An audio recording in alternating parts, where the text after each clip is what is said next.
Bonjour et bienvenue à une émission en français avec une brève introduction en néerlandais. Mijn naam is Lodewijk de Leu en dit is een nieuwe aflevering van Beginnen met Erfgoed op Ik Was Hier Live.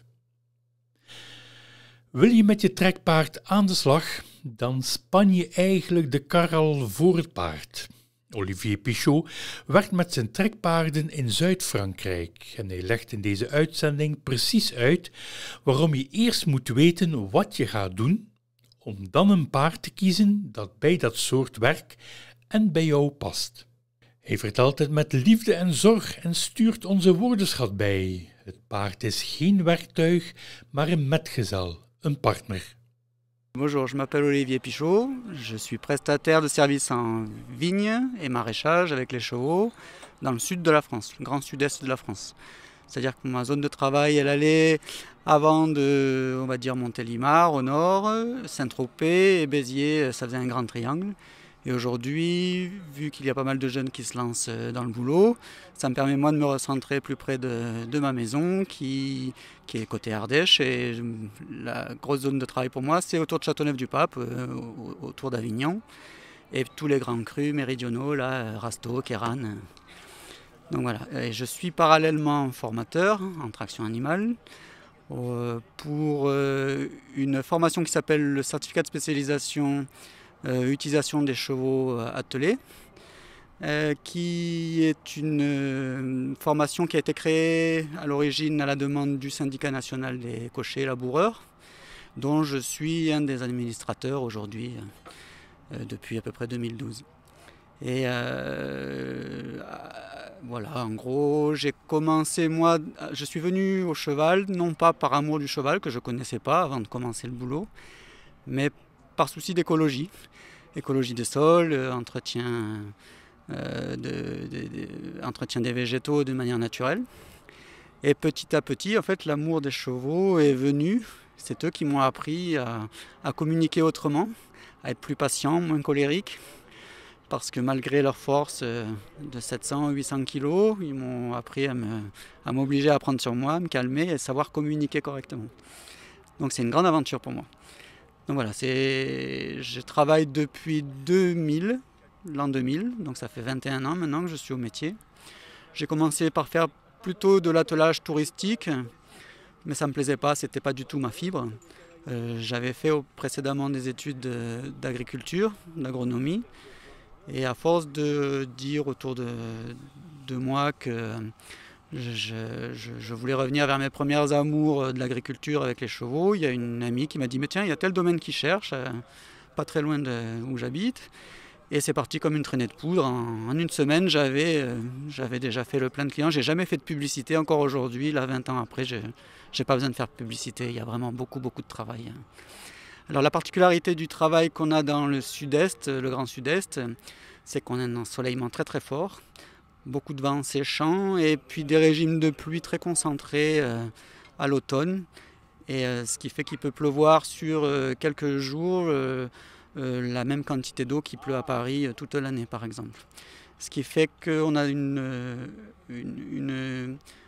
temporalité avec beaucoup de sols qui deviennent très séchants, amplifiés donc par ce vent qu'on appelle le Mistral, qui finit par dessécher complètement les sols, ce qui veut dire que pour nous autres agriculteurs, et pas simplement avec les chevaux, tous les paysans du Sud ont des fenêtres d'intervention très petites. Et le bon paysan chez nous, c'est celui qui sait reconnaître le bon moment d'intervention. Et avec un cheval, la particularité, c'est que ça affine d'autant plus cette capacité à bien reconnaître le bon moment, parce qu'en fait, la force d'un cheval est moindre que celle d'un tracteur.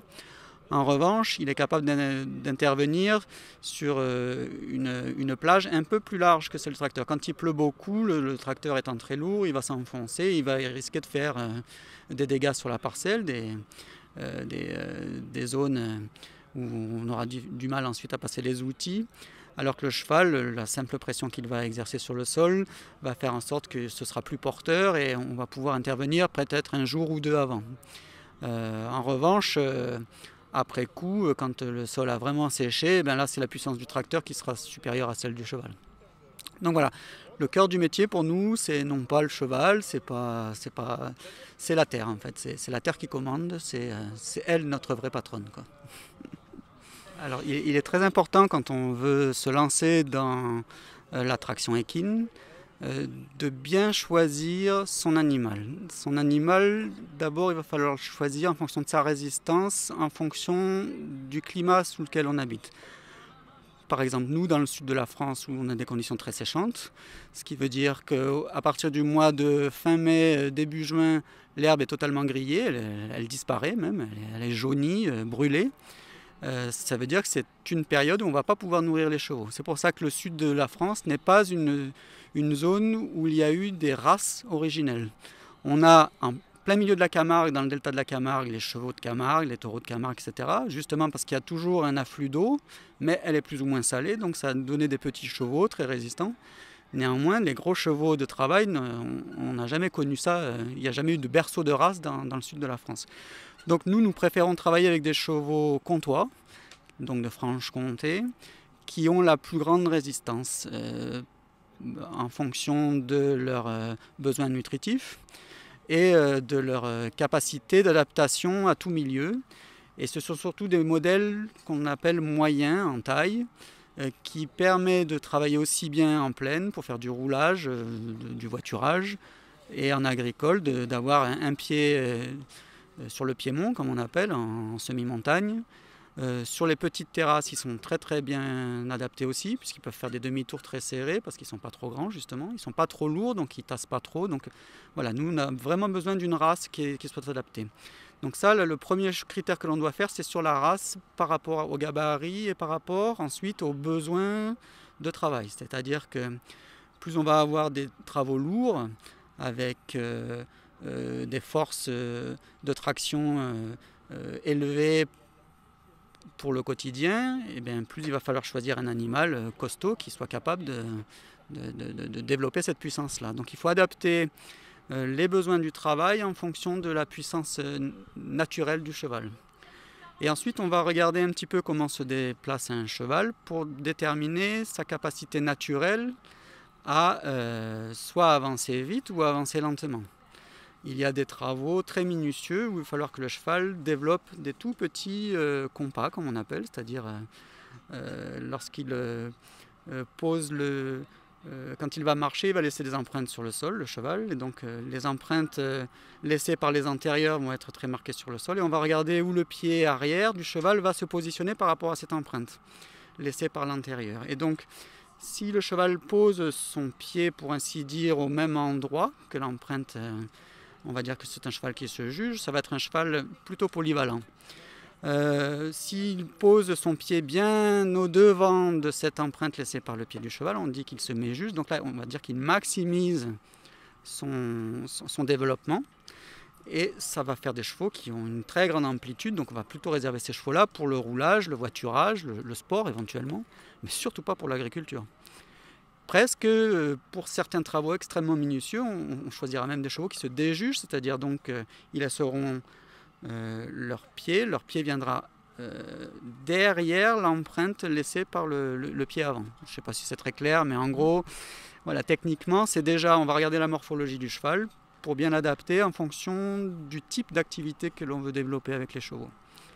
Et à partir de là, il va falloir apprendre à communiquer avec. Communiquer, ça veut dire que le cheval il a 17 émotions à peu près, 17 sentiments. Il va falloir apprendre petit à petit à les reconnaître et communiquer avec lui, puisque lui il est capable de communiquer avec nous, mais souvent on n'a pas appris, on apprend très peu. C'est l'éthologie contemporaine qui nous apprend beaucoup mieux à travailler, à communiquer avec nos animaux. Et c'est extraordinaire parce qu'aujourd'hui, dans nos syndicats nationaux, par exemple, en France, on a vraiment lancé une idée qui est de rendre, même dans notre vocabulaire, le cheval comme étant véritablement un sujet et non plus un objet. C'est-à-dire que nous sommes des utilisateurs de l'attraction équine. Ça, c'est un petit peu le format, je dirais, productiviste du langage qui nous fait parler comme ça. Mais même à un banquier, aujourd'hui, on est obligé de parler avec ces termes-là. Alors qu'aujourd'hui, nous préférons travailler dans le sens de la recherche d'un vocabulaire où le cheval véritablement serait un partenaire, un sujet, une personne quasiment, un personnage en tout cas, intégrante de l'entreprise et non pas un moyen de production, un objet de production, un moteur sur pattes. Ça, c'est vraiment une vision productiviste qu'on ne veut plus. Parce qu'en fait, les chevaux ont la capacité de nous apprendre aussi beaucoup de choses, et notamment aux jeunes qui se lancent. Alors là, on est d'accord avec tous les cavaliers qui disent, toutes les écoles de cavalerie anciennes, qui disent qu'à jeune cheval, on met un vieux cavalier pour lui apprendre, mais avec un jeune cavalier, on va lui donner un vieux cheval, de manière à ce que ce soit lui qui apprenne un petit peu au cavalier à se tenir et lui permettre de rattraper quelques erreurs. Donc ça c'est vraiment quelque chose d'utile, d'important quand on débute, de faire attention, de bien choisir l'animal. Et donc là, le dernier critère véritablement qui rentrera en compte, c'est ensuite l'affinité. C'est-à-dire que pour 3 ou 4 chevaux qui auront les mêmes capacités morphologiques et de développement pour faire un seul type de travail, il va falloir trouver la personnalité du cheval qui correspond bien à notre personnalité.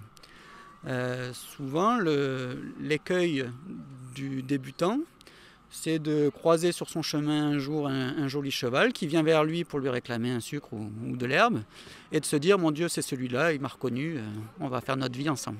Ça, c'est vraiment la pire des expériences. Alors, ça peut marcher, il n'y a pas de souci, mais c'est vraiment souvent c'est souvent voilà, c'est pas la bonne voie.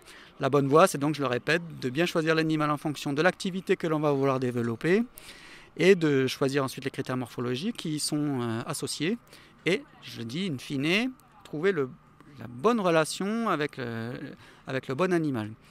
Alors, c'est vrai que par exemple, entre les juments et les hongres ou les étalons, eh bien, il va falloir qu'on ait en face une personnalité qui puisse correspondre à cette différence. Et puis voilà, donc en gros, pour le débutant, c'est bien se former soi-même. Et évidemment, à un moment donné, une fois qu'on a bien acquis la relation avec l'animal, savoir régler ses outils, tout ce dont on a besoin techniquement pour faire son travail, penser que c'est plus le cheval,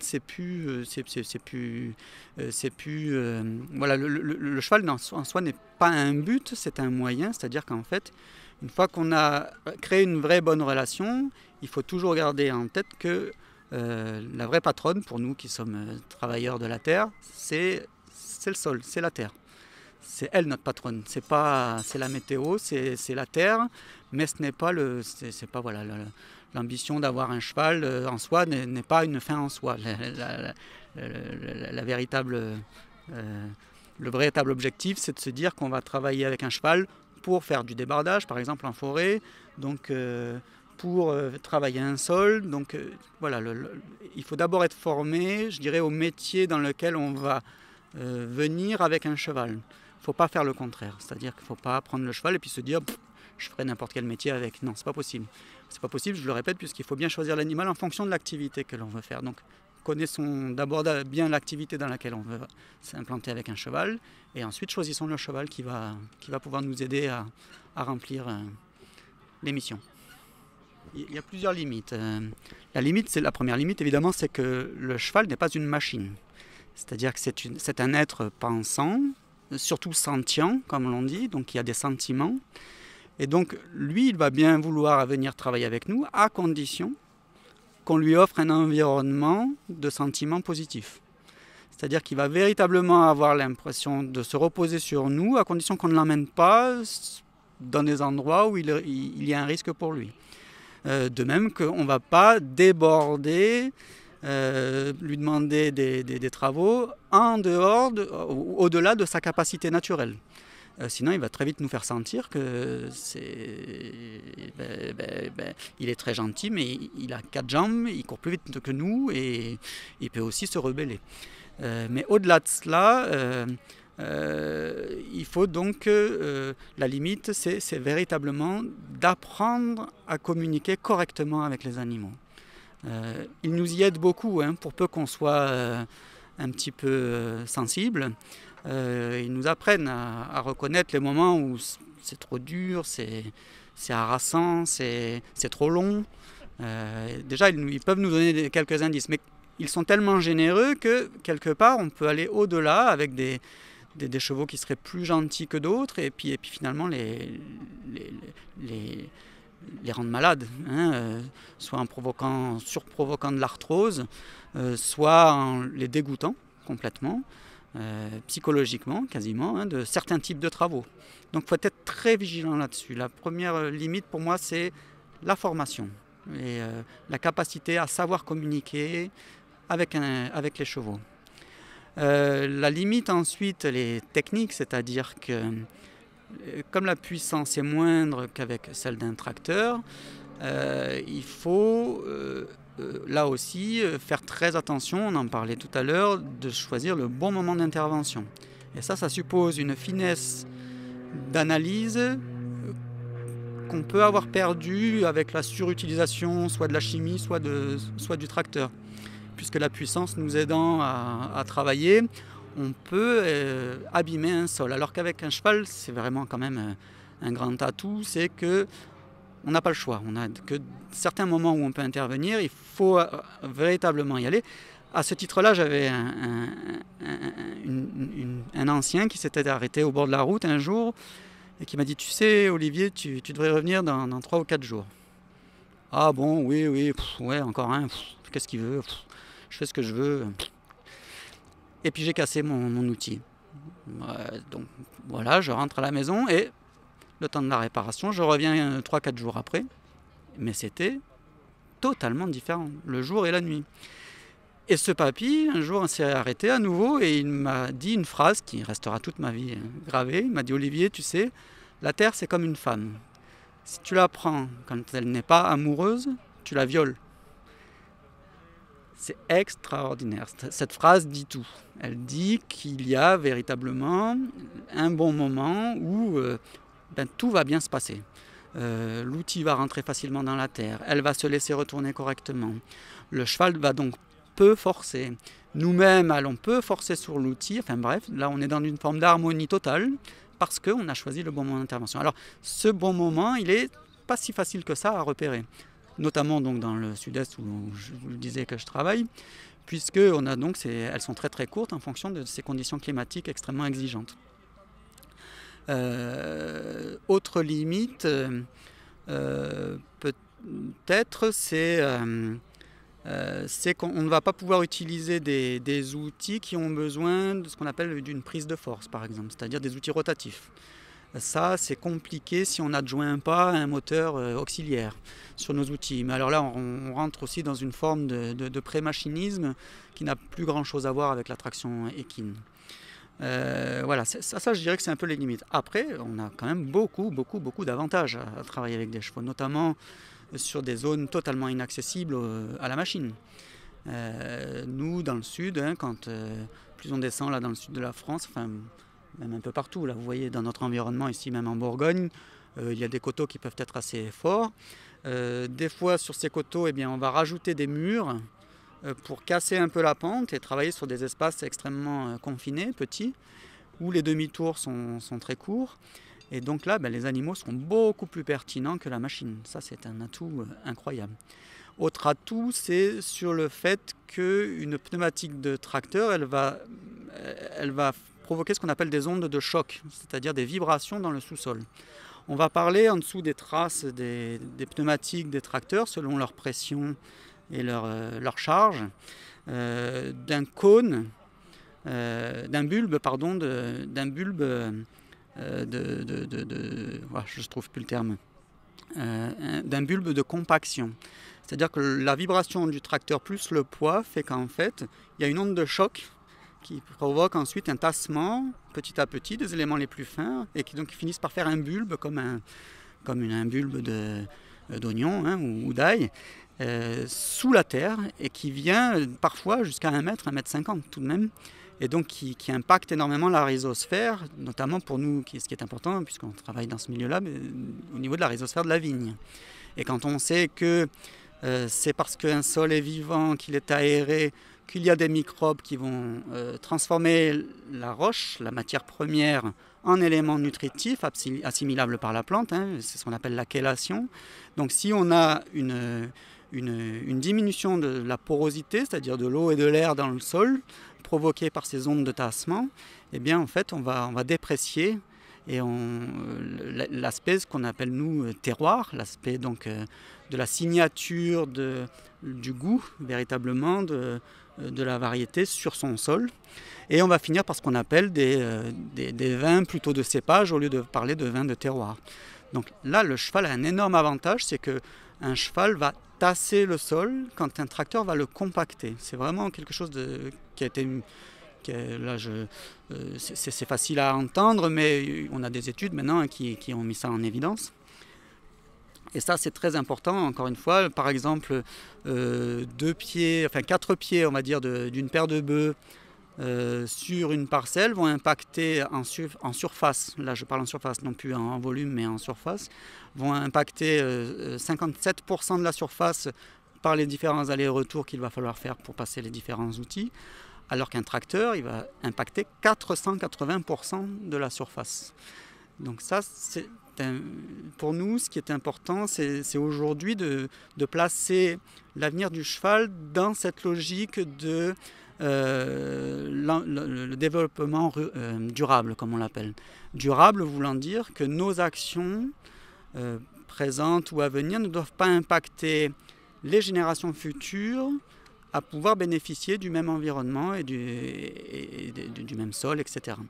Donc pour nous, quand on va maintenant aujourd'hui nous demander de faire des comparatifs tracteur-cheval, on va insister pour dire ok, pas de souci, mais à condition de prendre toute la réflexion sur l'économie d'énergie que l'on va pouvoir libérer avec un cheval. Autrement dit, quand on regarde véritablement les calculs, un tracteur de 35 chevaux, donc c'est très faible, hein, un petit vigneron, va développer donc beaucoup de capacités d'effort de traction. Néanmoins, comme il va devoir fonctionner avec des huiles, avec du carburant, finalement, le rendement net à la fin va être inférieur au cheval qui lui va ne manger que du foin. Donc avec une ressource qui est elle-même renouvelable, alors que toutes les huiles pétrolières ne sont pas renouvelables, au contraire. Donc c'est important pour nous à chaque fois de dire ok, maintenant on veut bien faire des comparatifs, mais à condition de prendre tout en compte.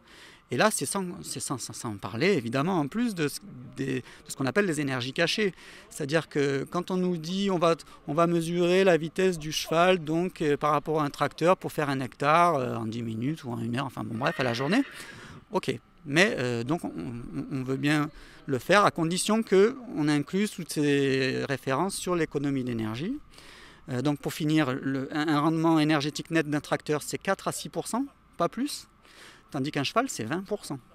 Donc énergie nette, avec une capacité inégale à la base, mais pour un même travail, finalement, le cheval est d'un revenu énergétique bien plus intéressant. Donc voilà, on veut bien à chaque fois maintenant qu'on fasse des comparatifs, mais à condition que tout soit mis dans la balance. C'est-à-dire qu'on ne cache pas tout ce qui a été à développer en énergie aussi pour la fabrication d'un tracteur. Hein, parce que c'est un peu trop facile de se dire bah oui, mais un cheval ça tire moins qu'un tracteur et ça va moins vite. Ouais, d'accord, mais qu'est-ce qu'on a utilisé comme énergie pour produire un tracteur? Combien on utilise d'énergie pour le faire fonctionner, y compris pour fabriquer les outils qui vont derrière le tracteur. Enfin, bref, faut tout mettre sur la table dans ces cas-là. Et là, on veut bien, dans ces cas-là, je le répète, accepter la démonstration et même reconnaître que, évidemment, le cheval ne doit pas aller dans toutes les situations. Il y a des zones où, personnellement, je n'irai pas avec mon cheval. Dans tout ce qu'on appelle, nous, les palissés dans le sud de la France, qui sont plantés en 2,20 m, etc., ça n'a aucun intérêt de mettre un cheval. La machine va plus vite, elle fait mieux son travail. Potentiellement même, si le tractoriste règle bien ses pneumatiques, qu'il va doucement, etc., il peut faire un très joli travail avec peu d'impact écologique sur son sol. Mais globalement, il ne faut pas se voiler la face. C'est quand même le cheval qui est le vrai atout pour la conservation des sols sur le long terme. Alors pourquoi je suis venu à travailler avec un cheval? Alors, je le disais plus en amont, c'est véritablement d'abord moi l'écologie qui m'a fait venir au travail avec le cheval. Et aujourd'hui je ne pourrais plus m'en passer. C'est-à-dire que après 20 ans de métier, j'en suis pour ainsi dire à mon 3e cheval professionnel. Et je m'aperçois qu'entre les 3, eh bien, il y a, malgré que ce soit la même race, j'ai eu 3 individus totalement différents à travailler.